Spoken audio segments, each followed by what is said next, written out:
Hey, welcome back, everybody, to another episode of Loan Officer Life, Hustle, Heart, and Home Ownership.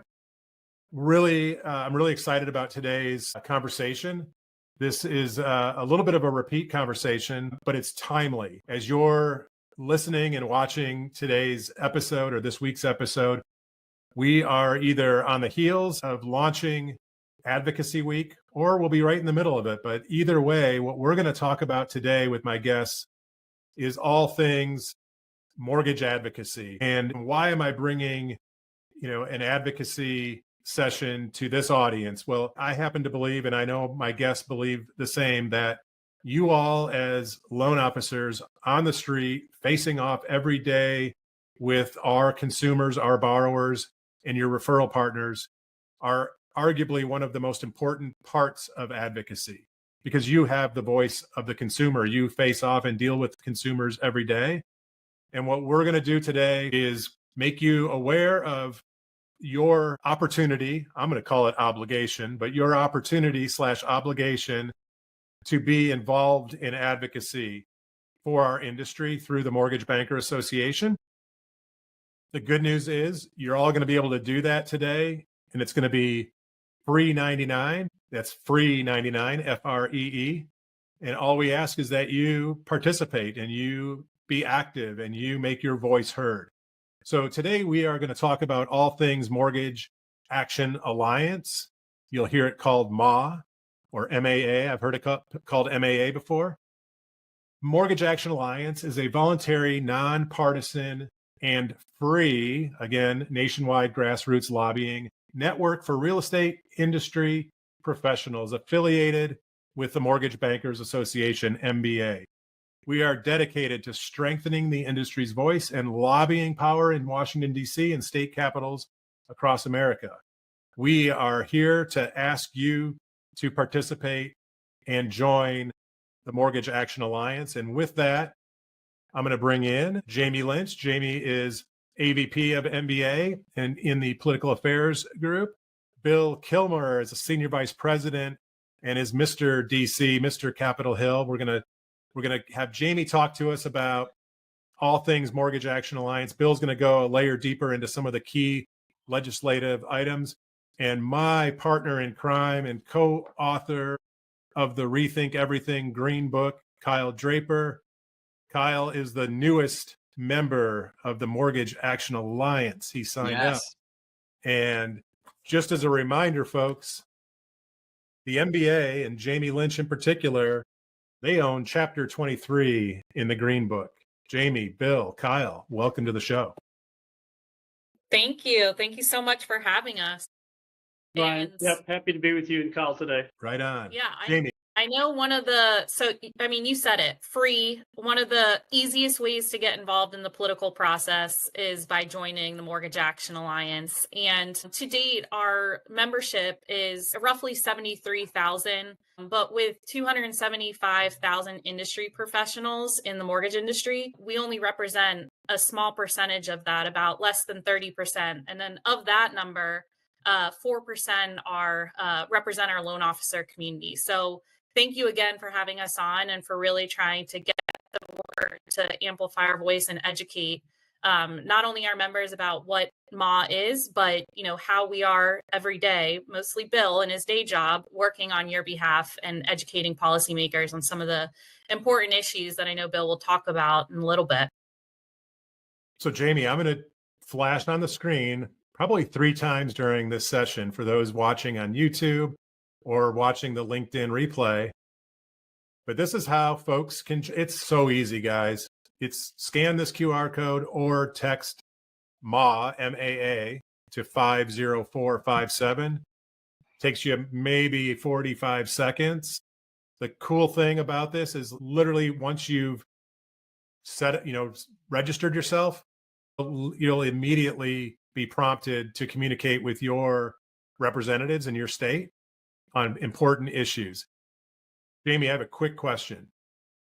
Do I need to be an active member of the Mortgage Bankers Association to participate in MAA? No, you do not, which is the best part because you can continue to stay informed and again, involved. And you don't have to be an MBA member to be a member of MA, but the screen you had just flashed, I love that it says annual renewal for your membership, because I did just want to mention that we are hosting Mall Action Week next week, actually in tandem with the 2025 PGA Championship. So we thought it would be a fun way to use golf puns throughout the week. Yes. But in addition to recruiting new mom members, it's really a way for us to continue to retain our mom members and engage with them throughout the week. So encouraging them to respond to calls to action, engaging with us on social media. We're going to be hosting a LinkedIn Live with myself and MA Chairman Bill Nelson of Standard Mortgage, with some other legislative staff who's going to be answering some of the burning questions that are maybe keeping folks up at night, I know, including trigger leads legislation. So hopefully we have folks who are going to be joining us for that and attending our event. Kyle, you're literally the newest member I am. of MA. Yes. And have not sat in the seat of a lender. I have not. But you live in the seat of a borrower, a consumer, every day.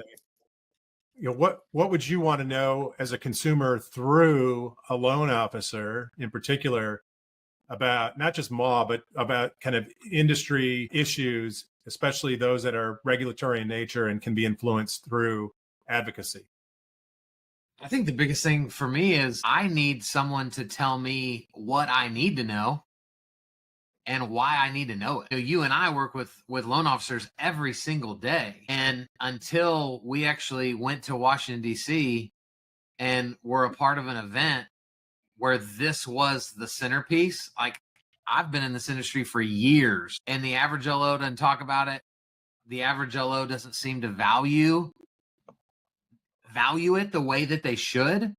And so I would imagine that most consumers are like me, that could hear the phrase trigger lead, and probably 4 years ago, I wouldn't even know what that meant.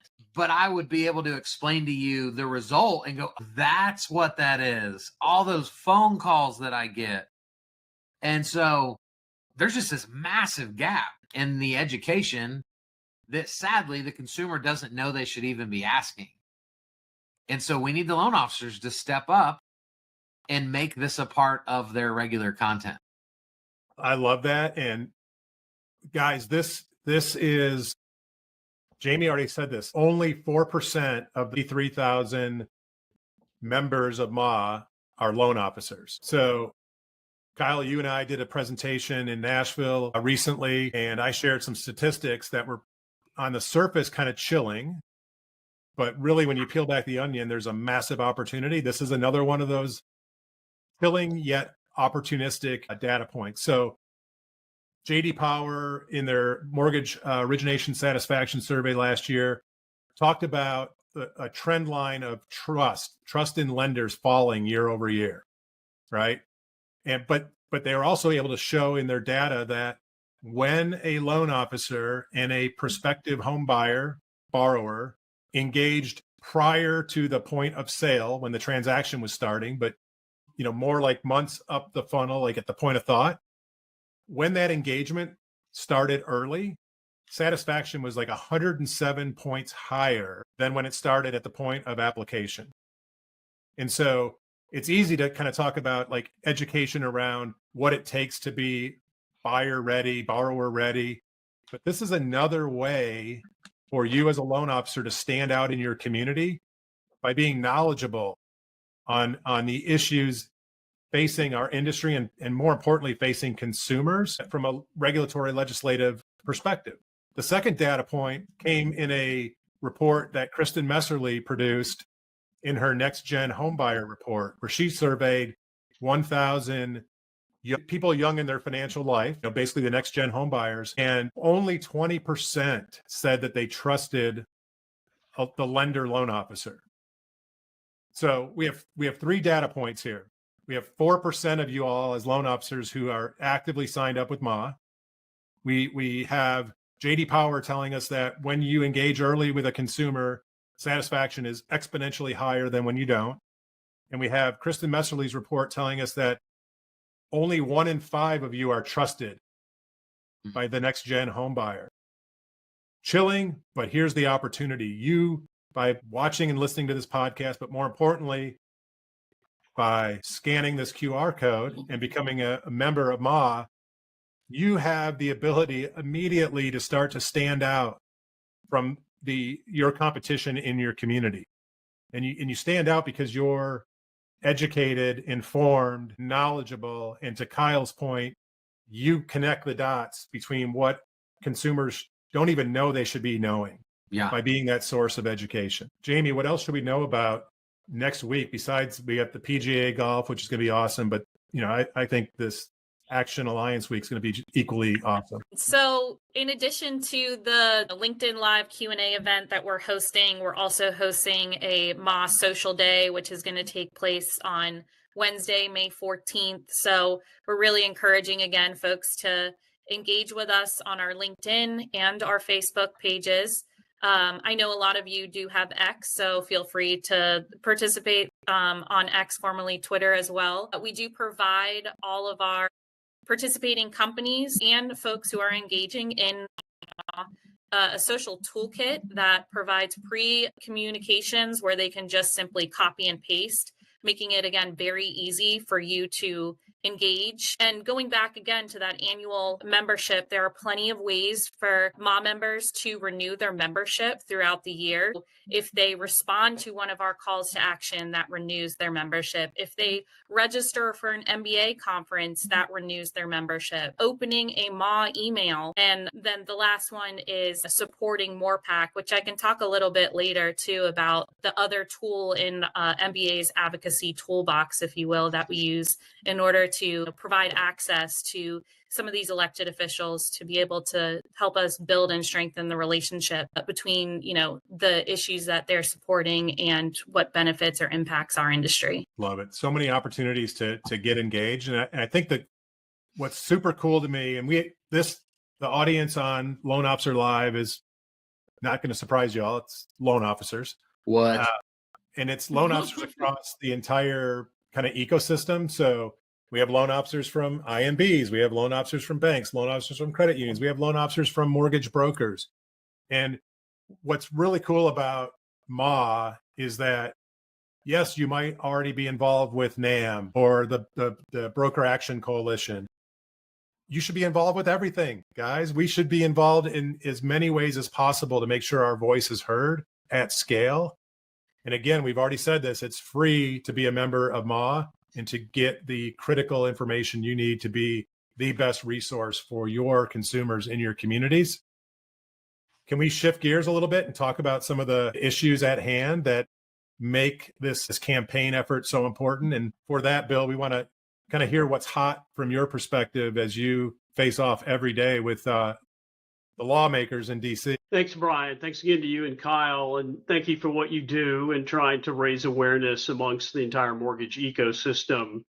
Obviously, and I think I can debunk a myth. I mean, there are lots of different niche groups that you were just running through in mortgage world. And frankly, we all work pretty well with one another. We agree on a whole lot more than the elements that we disagree on. Obviously, different platforms mean for different, priority interests. I think having the customer and how a consumer is going to be impacted undergirds any effective argument that we ever make on behalf of our membership at MBA. It's not about the lender. It's about how a consumer is going to be impacted. And that's true of the work that we do on the regulatory level and certainly what we're doing with the Congress. Look, not telling anybody who's tuning in to the podcast what they don't know. It's been kind of a breathless 100+ days in Washington, not only because of the new administration, but because you've got Republican control of both the Congress and the White House. And the Congress came back literally on Friday, January 3rd. So even longer than the 100 days that ended at the end of April for the Trump administration in its second term. But so much of the activity is being driven from the White House by executive order or at the regulatory agencies, a lot of change in terms of regulatory direction, but also personnel and workforce reductions at federal agencies, including those that impact housing. We've got a new HUD secretary, a new FHFA director that our Senate confirmed and that, are making decisions with live ammo, but definitely taking things in a different direction. that in previous administrations, a lot of change at the CFPB, to be sure. And then, a change in direction with the Congress, historically low margins of control for Republicans. 53 Republicans and a majority in the Senate is not 60 and it's not 57, 60 being that supermajority that helps, Senate leadership get over a filibuster threat and get something actively done, including nominations, although those are now done at a simple majority threshold. And a lot of what the Senate does is act as a personnel agency, ratifying presidential nominees and judges that are nominated by any executive branch. But the House has got, an incredibly thin margin right now with a couple of vacancies in the House. Speaker Mike Johnson from Louisiana has got a 7-vote majority, so he can't afford to lose more than 3 votes if he wants to get to that magic number of 218. And that's going to make it tough for anything, much less major legislation, to get done in the Congress this year. And the House and Senate leaderships on the Republican side are having to stay in really close sync, and they're taking a lot of firm direction from President Trump. No surprise there. I could certainly talk about triggers. I could certainly talk about what's going on with the tax bill that's under construction, and we may be on the cusp of that being rolled out as soon as even next week, with some public language for the first time on what some of the possible tax changes are, at least those that'll be the first ones under debate in the House before they go to the Senate and potentially to the president. I could certainly talk to you about the potential for release of the GSEs, at least Fannie and Freddie, from conservatorship, and how that is both an executive branch and a congressional branch, legislative branch, a point of concern. And then NBA's been doing a lot of work on other issues as well. Tax credits that would increase housing supply at a time when in most markets around the country there still is a need for a greater inventory of homes. And then for those that are watching the podcast that are involved in the VA home loan program, trying to reestablish a VA partial claim permanent authority, or at least a longer term permanent authority after that authority that was part of the CARES Act expired in COVID. Veterans should have the same set of loss mitigation options, or their servicers of their loan should have those same set of options if they fall into financial distress, and tools to try to avoid foreclosure. So we're getting close to passing some legislation in the House and hopefully teeing up some legislation in the Senate that will help take care of that problem. But let me stop there and let you ask some questions. I have a question, but before I ask a question, I'd love to have Kyle, if there's anything that's kind of burning in your head around what's going in DC and how it impacts consumers and loan officers specifically. All I think of, I'm the marketing guy. So I listen to Bill talk and go, I don't know that I understand most of what he just said, because he is obviously far smarter than I am and hangs out with people that are far more educated than me. And Kyle, if I could jump in here, Yeah. I was going to say, if I could just simplify it a little bit for the advocates listening, is really what's happening on the federal and state level can impact your bottom line. And that is why you need to continue to stay informed. And that's really what it comes down to. And MA is the perfect opportunity, again, free for you to do. And everything that Bill just mentioned those are just a few of the policy priority issues that, of the slew of things that they are working on, again, on your behalf every single day, whether you're, an MBA member or not. Advocacy is really part of our industry, and we need to keep pushing that. And there are plenty of other opportunities to obviously get involved with MBA, but, MA is a perfect way to do it seamlessly.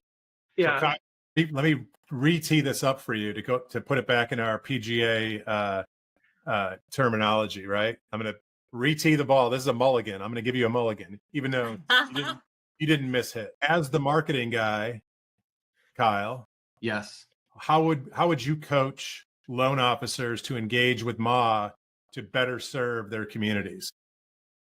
This is free content that comes from 100% a place of value. Most loan officers want to get in front of people with their loan products and with stories of people they just helped get in a home. But the reality is, if someone's only buying a home every 5 to 7 years, that's a lot of years that you've got to stay relevant to someone that is not thinking about buying a house. And so what you guys are doing through Ma is teed up content that if you were, clued into what was going on, if you were listening to Bill talk about what's going on the Hill, and then you're regurgitating that to your people, they would be glued in. And so it is free opportunity to come from a place of value, and it would also do a service to our industry in general, right? By raising the level of education and awareness that's there. And it's just, 4% is mind blowing to me. Can I have a mulligan as well? Please. So didn't mean to come across like some pointy-headed DC guy. I've worked in and around housing for a long time, worked for the home builders, their national association for over 20 years, and then I've been at MBA for 15. Everything that I was talking about circles back to the customer loan officer. And the one thing I will say about Ma, as Jamie and her team work under my direction, they're an important tool in our toolkit to try to get outcomes that are better for the industry. And Ma is the grassroots engine that helps us do that. The larger the group we've got, the louder the voice. But to your point, as the marketing guy, Kyle, the better educated our grassroots army is, then the better off we'll be in terms of how we're trying to influence outcomes. So every single, piece of information that we send out from the Mortgage Action Alliance is written in such a way so that it can be retailored and personalized by the people that are Ma members, like you now being our newest Ma member just now. But it also is boiled down in a way, in talking point fashion, to resonate with people that are industry professionals. So not meant to be some kind of esoteric DC exercise, but as Jamie was saying, the rubber hits the road here in terms of like trying to improve the customer experience. And we could go into greater depth on trigger leads, but at the end of the day, the legislation that we have been pushing now for 2 years, that others were trying to get up the hill, that we're on the cusp of getting considered, particularly in the House, in a more meaningful way than it has, than we're able to in the last Congress, is to try to funnel the abusive use of trigger leads into a narrower and less high volume utilization by professionals in the industry that have an existing relationship with their customer. And that's the people that are listening to you today. And without getting into all the parliamentary speak, we got that bill passed through the Senate. I think we're in a strong position in the Senate now, and we're on the cusp of having a fair and open debate about the merits of moving the bill through the House Financial Services Committee, which has jurisdiction over all mortgage issues. The tax stuff I'm talking about is we're laser focused at MBA on the mortgage, the real estate finance related issues, including all the customer facing provisions of the tax code. And we're about trying to minimize frictions that could result by changes in our tax code because of the expiring provisions from a big set of reforms that happened in 2017. And some of that goes to the people that run the companies, where the LO community is working. Some of it would impact their pocketbook in terms of how the top individual tax rate might be impacted. Maintaining the deferred tax treatment of mortgage servicing rights essentially means not adding extra cost to the consumer in a mortgage transaction because of greater volatility. Trying to make improvements on provisions like the capital gains rollover on the gain from a sale of a home, and maybe doubling that exclusion and maybe indexing it for inflation. That would increase velocity and mean there'd be more people involved in transactions. So hopefully more originations, even in this tough environment that LOs are working through. And, I could go on and on talking about it, the folks that are working on the VA side to make that program more efficient. Certainly we do that on FHA and Ginnie related issues. And then the GSE issue is to try to make sure that the government does no harm if they're going to try to make major changes in the conventional market space, and that they do it in such a way so that the consumer will be harmed less than they would be otherwise. So hopefully that provides a little bit better context as to kind of what our guiding light is in terms of running around on Capitol Hill on your behalf. It's super helpful. And guys, audience, loan officers, the way I think about this, and I need to quit calling you loan officers, because when I hear the term loan officer, I think of a transaction, a one and done, transaction. And what you all really are home ownership advisors that potentially start with a prospective home buyer 6, 12, 18 months before they're ready to buy their first home, and stay with them as that home ownership advisor through their entire home ownership life or experience. And what better way to demonstrate your expertise as an advisor by being knowledgeable on all things that are happening in DC that ultimately impact our consumers. As Bill noted, it's, on the surface, if we talk about, the capital treatment of mortgage servicing rights, you might immediately think, oh, that's only benefiting the big servicers. Well, no, as Bill said, all those costs make their way back to the consumer in the form of the rates that we deliver, the cost to create the loan itself. So if you truly want to stand out in your community with home buyers and those needing home financing, you need to show up as an educated advisor and not just be there, waiting for someone to raise their hand and saying they're ready to do a transaction. Those days are done, guys. That there's some of the biggest brands out there that are going to win if that's how you are going to compete in the future. You need to compete by being valuable to your community, by being educated on all things housing finance, and by participating as an advocate for your community with the Mortgage Action Alliance. Jamie, what would you want to leave folks with besides the QR code that I'm going to put up there one more time?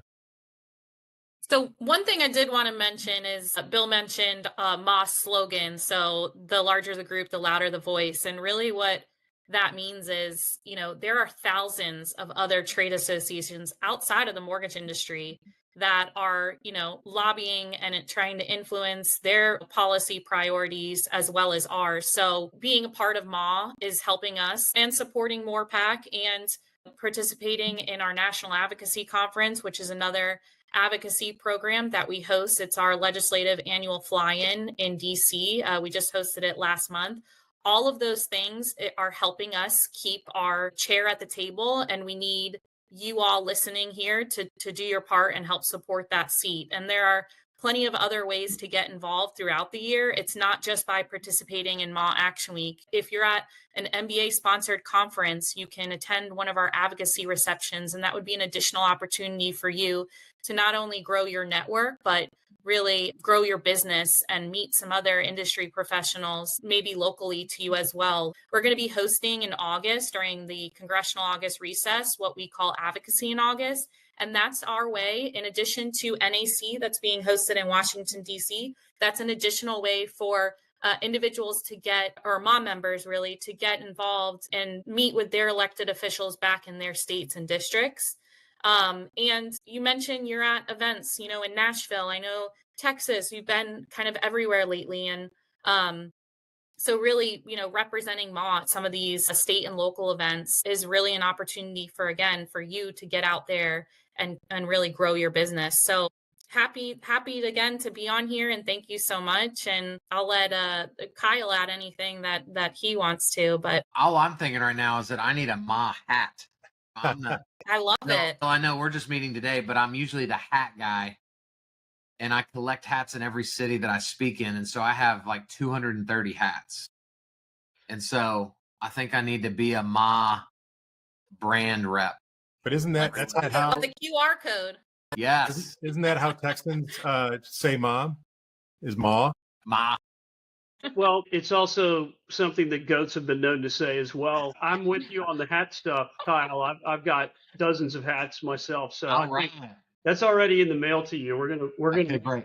and maybe mass produce them for others, and hopefully hold you to wearing that on your next podcast. Yes, sir. I will wear it proudly. Bill, I'm going to give you the last word. What do you got for our audience as they head out the door?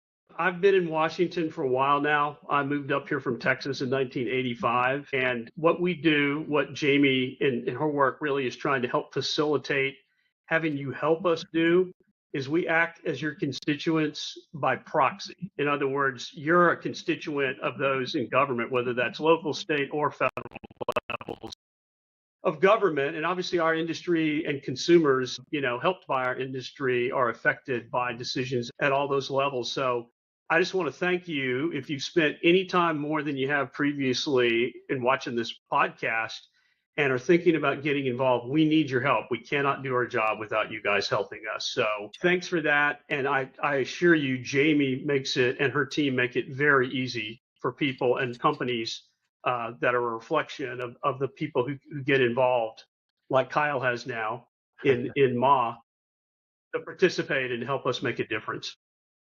Love it. Well, Jamie, Bill, thank you guys. Thank you so much, guys.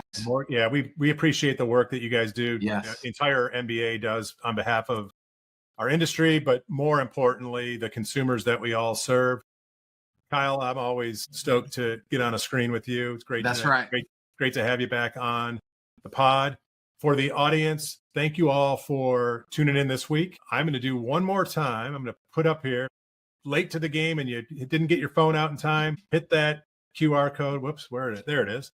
Hit that QR code, text MAA to 50457. It'll take you less than 45 seconds. You will be activated and you will be educated, informed, and ready to engage your communities. Guys, thank you again for joining me this week, and we'll be back next week with another edition of Loan Officer